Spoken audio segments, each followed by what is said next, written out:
चैत्र शुद्ध प्रतिपदा म्हणजे वसंत ऋतूच्या आगमनाची नांदी एवढेच या दिनाचे वैशिष्ट्य नाही, तर विश्व उत्पत्तीच्या आदिम क्षणांचा तो दिवस साक्षीदार आहे. ब्रह्मपुराणानुसार महाप्रलयानंतर ब्रह्मदेवाने चैत्र शुद्ध प्रतिपदेच्या दिवशी विश्वाची उत्पत्ती केली. या तिथीला भूतलावर नवजीवन संचलित झाले. एका पौराणिक कथेनुसार मर्यादा पुरुषोत्तम रघुपती श्रीरामचंद्रांनी रावणाचा पराभव करून असुरी शक्तींचा नाश केला आणि 14 वर्षांचा वनवास संपवून माता सीतेसह अयोध्येमध्ये परत आले. या दिवशी अयोध्यावासियांनी तोरण पताका लावून गुढी उभारून विजयोत्सव साजरा केला. ऐतिहासिक संदर्भानुसार सातवाहन राजाने पराक्रमशून्य प्रजेमध्ये आत्मतेज फुंकून त्यांना प्रोत्साहित केले आणि त्यांच्यामध्ये चैतन्य जागृत केले. तोच हा दिवस. सुमारे 2000 वर्षापूर्वी चैत्र शुद्ध प्रतिपदेला शालिवाहन शकाचा प्रारंभ झाला. तेव्हापासून मराठी कालगणनेची सुरुवात झाली. सर्जनशीलता, उत्पत्ती आणि चैतन्य यांची प्रतिकात्मक पूजन म्हणजे गुढीपाडवा. चला तर जाणून घेऊ गुढीपाडव्याला अभ्यंग स्नान, तांब्या आणि कडुलिंबाचे काय महत्त्व आहे आणि इतर मान्यता. त्याआधी मंडळी, जर तुम्ही आमच्या चॅनलला नवीन असाल तर चॅनलला सबस्क्राईब करा, म्हणजे असेच नवनवीन माहितीपूर्ण व्हिडिओ तुमच्यापर्यंत येत राहतील. चैत्र शुक्ल प्रतिपदेला गुढीपाडवा सण साजरा केला जातो. गुढी म्हणजे ब्रह्मध्वज. ती आपल्या विश्वातील प्रजापती लहरींचे फायदे मिळवून देते. हिंदू धर्मामध्ये अशी मान्यता आहे की पूर्ण सृष्टी ही त्रिदेवांनी संचलित आहे. ब्रह्मा उत्पत्ती, विष्णू पालन आणि महेश संहार या सर्व देवांपासून निर्मित लहरी सृष्टी संचलन करतात.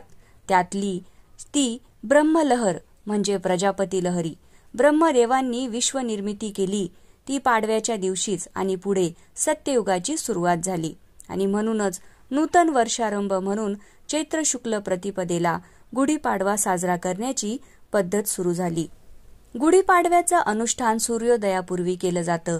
या दिवशी सकाळी उठून तेल लावून स्नान केलं जातं. घराच्या मुख्य दरवाजाला म्हणजे प्रवेशद्वाराला आंब्याची पाने आणि फुलांनी सजवलं जातं. यानंतर घराच्या एका भागात गुढी उभारली जाते.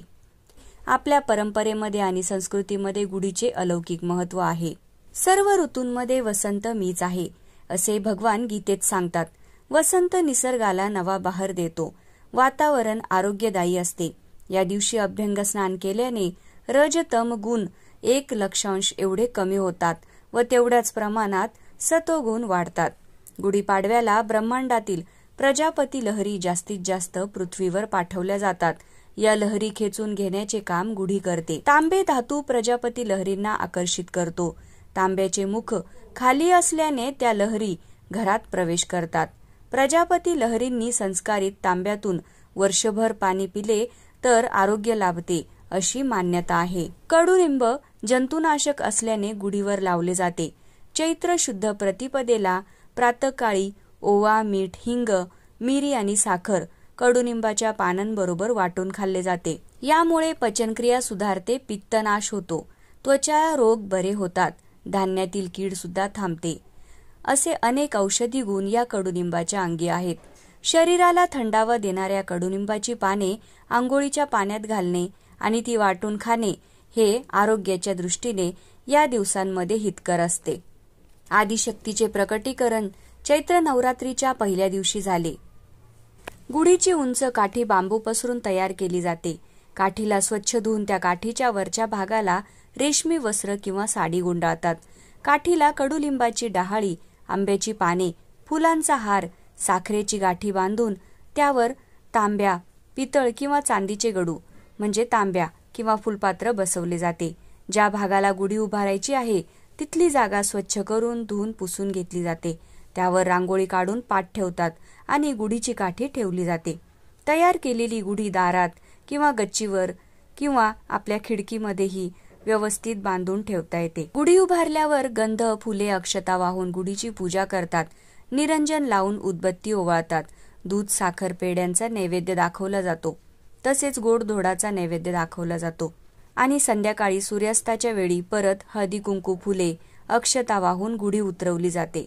काही ठिकाणी दुपारी 12 वाजता गुढीला ऊन लागू नये म्हणून त्याआधीच गुढी उतरवली जाते व नैवेद्य दाखवला जातो. गुढी उभारू चैत्र मासी प्रतिपदा ही तिथी, आरती करुनी वसंत ऋतूचा महिमा वर्णू किती. अशा प्रकारे गुढीपाडव्यापासून हिंदू नववर्षाच्या सुरुवातीचा आनंद व्यक्त केला जातो. मंडळी, व्हिडिओ आवडला असेल तर व्हिडिओला लाईक करा, शेअर करा आणि संपूर्ण धार्मिक या YouTube चॅनलला सबस्क्राईब करा. धन्यवाद.